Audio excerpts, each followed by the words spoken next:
Level 1. The Kid. You're 11 years old. You live in a concrete house with no hot water in a commune outside Medellin. Your mother works 2 jobs. Your brother Miguel already works for the local cartel. You don't know exactly what he does, but he comes home with new shoes and cash for the electric bill. You don't ask questions. One afternoon, the police are parked outside your block. Blue lights flashing. Miguel can't leave the house. He's got a package wrapped in brown tape sitting on the kitchen table. He looks at you. Just walk to the corner store. Hand this to the man behind the counter. Don't run. Don't look nervous. Just walk. You grab the package. You tuck it under your sweater. You walk right past 2 officers. They don't even glance at you. You're a kid. You're invisible. You hand the package to the man. He gives you a nod. That's it. Job done. You walk home. Miguel hugs you. Your mother is at work. She'll never know. But it's not done. The cartel just watched an 11-year-old move product in broad daylight under the cops' noses. They're not letting you go. You didn't choose this life. You just walked to a corner store to help your brother. And now you belong to them. Level 2. The Courier. The backpack weighs more than your school bag ever did. Inside are bricks of cash wrapped in plastic, millions of pesos. Your job is to move it across the city without getting stopped. You take buses, you walk through markets. You ride on the back of motorcycles through traffic so thick that no cop car could follow you even if they tried. You know every alley in Comuna 13. You know which rooftops connect. You know which grandmothers will let you cut through their kitchens if the police are close. Your cousin got picked up last month at a checkpoint. He's in a juvenile facility now. Nobody visits him. The cartel didn't send lawyers. They didn't make phone calls. They just found another kid with fast legs and a hungry stomach. That's the deal. You're useful until you're not. You hear from Miguel once in a while. He's still in the city, running jobs, moving up. You're out here grinding on buses and rooftops. You're 16 and already understand the transaction. Silence for security, loyalty for cash. That's the only economy that works in this neighborhood. Level 3. The Sicario. A man named El Flaco pulls you aside after a drop. He's thin, calm, and his eyes are completely empty. He hands you a pistol. It's heavier than you expected. Your first job is simple. A man owes money. He's been dodging the collectors for 3 months. You and 2 others find him at a bar in Envigado. You don't say a word. One of the guys drags him into the alley. You stand at the entrance and keep watch. You hear the sounds. You try not to think about it. The second job isn't so easy. This time, you're not keeping watch. You're pulling the trigger. A rival dealer has been selling on your crew's territory. They give you a motorcycle and a photo. You find him walking home from a pool hall. Your hands are shaking. You squeeze. The sound splits the night open. You don't remember driving back. You just remember sitting in a dark room afterward, staring at your hands. 3 weeks later, you move your mother into a better neighborhood. She has a garden now. She grows tomatoes. When she asks how you can afford the rent, you tell her you're working at a warehouse on the south side.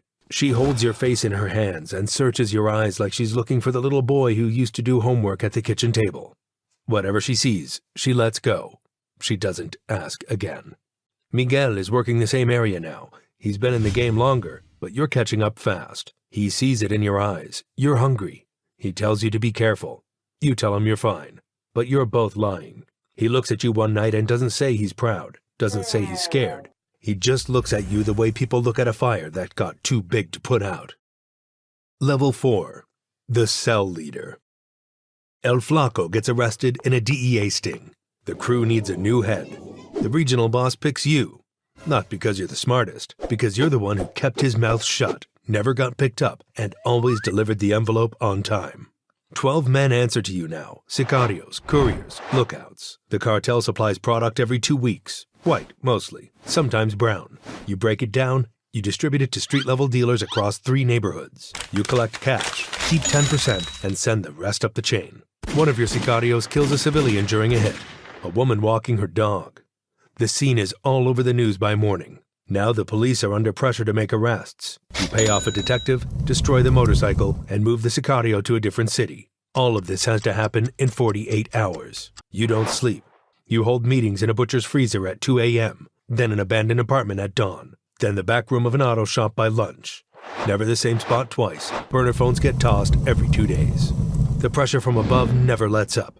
The regional boss wants more territory, more money, more product moved. You know what happens to the guy whose numbers drop. You've already replaced one cell leader yourself. He didn't get a severance package.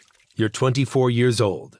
You have a car, property under your girlfriend's name, and $30,000 a month flowing through your hands. You also have an ulcer and a loaded pistol under your pillow. You don't remember the last time you slept without one eye open. And Miguel, he's below you now. You outrank your own brother, and he takes orders from men who take orders from you. He doesn't call you little brother anymore. He doesn't really call you much at all. Level 5. Capo de zona. The map on the table shows your corridor. Maybe it's the northern route out of Valle de Cauca. Maybe it's a stretch of Pacific coastline where submarines slip into black water at night. 4 cell leaders report to you. Your job is logistics and strategy on a scale that would make a Fortune 500 company look disorganized. You coordinate shipments from jungle labs to coastal ports. You bribe harbor officials. You negotiate prices with Mexican cartels who buy your product by the ton. You have an accountant who washes the money through shell companies in Panama. And you meet with military contacts who sell you raid schedules, surveillance targets, and the names of informants. When you find out one of your couriers has been talking to the police, he disappears. His family receives an envelope and a warning. Keep quiet. You own restaurants, a car dealership, and a small construction company, all clean on paper, all rotten underneath. The money used to feel like freedom. Now it feels like evidence. You think about Miguel more these days. He stays at a lower rank, still grinding, still in the streets. Part of you envies him. His life is dangerous, but it's simple. He doesn't have to wonder if the guy pouring his coffee works for the DEA. You haven't spoken to him in months. You tell yourself it's to keep him safe. And maybe it is. Or maybe you just don't know what to say to him anymore. Level 6. The right hand. The meeting is in a fishing village south of Buenaventura. You arrive by boat. El Patron is already there, sitting at a plastic table, eating ceviche like it's a Sunday afternoon. He pushes a chair out with his foot. Sit. You're his right hand now.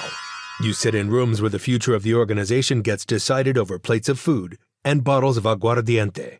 Expansion into Central America. New routes through Venezuela. Alliances with European buyers who want products shipped directly to Antwerp and Rotterdam.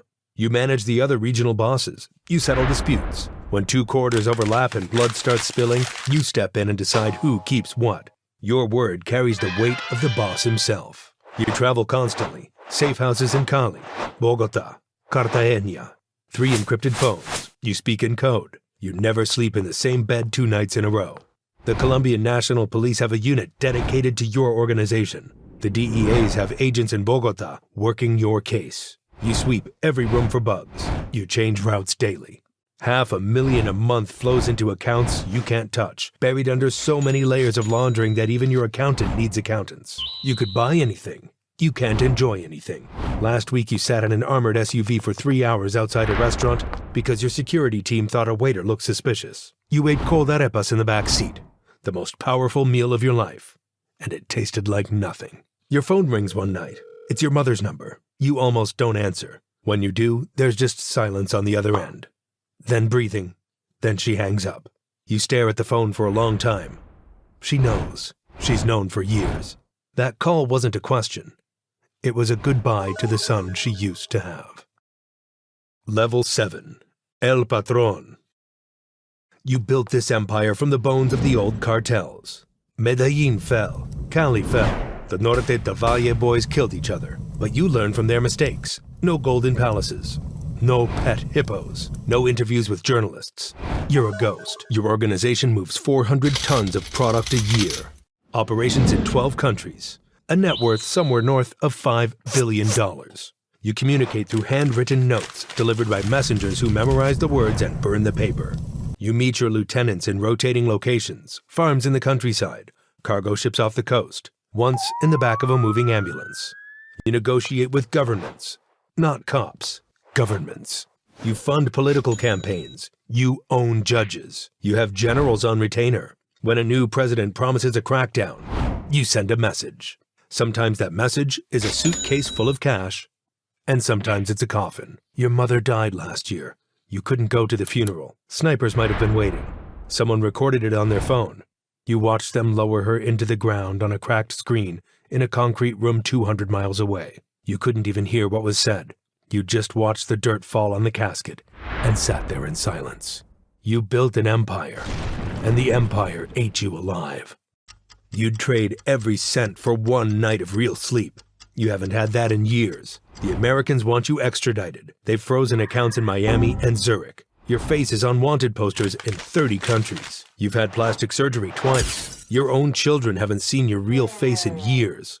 The circle is tightening. You can feel it. Not like a noose, but like the tide. Slow, patient, and impossible to stop. Level 8.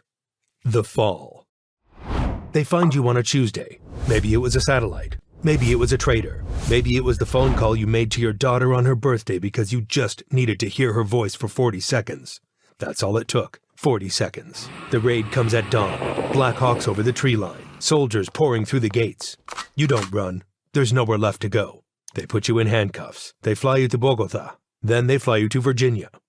Then they drive you to a courthouse where a judge reads charges that takes 45 minutes to finish. You end up in a cell. Concrete walls, steel door, a window the size of a book that shows you a gray sky. You had billions. You had an army. You had a country bent to your will. Now you have a cot, a toilet, and the rest of your life to sit with what you've done. Level 9. The Brother. But the cartel doesn't die with you. It never does. Your nephew takes over, or your lieutenant, or the guy who sold you out in the first place. The product keeps flowing. The money keeps moving. The bodies keep stacking. Nobody even notices you're gone. And Miguel, your brother, he's still out there. He got out a few years back, quit the life, runs a small repair shop in a town nobody's ever heard of. He's not rich. He's not powerful. But he's free. And every single night he lies awake staring at the ceiling, thinking about you. Not the cartel boss, but the kid. His little brother, the 11-year-old he handed a package to because he was too scared to walk outside himself. He wonders what would have happened if he just hadn't asked you, if he'd walked past those cops on his own that night, let you stay a kid for one more year. He plays it over and over in his head. One different decision, one night, and maybe you're the one running a shop right now. Maybe you're the one who's free. Maybe you never see the inside of a jungle, or a safe house, or a concrete cell in Colorado. Watch this video next.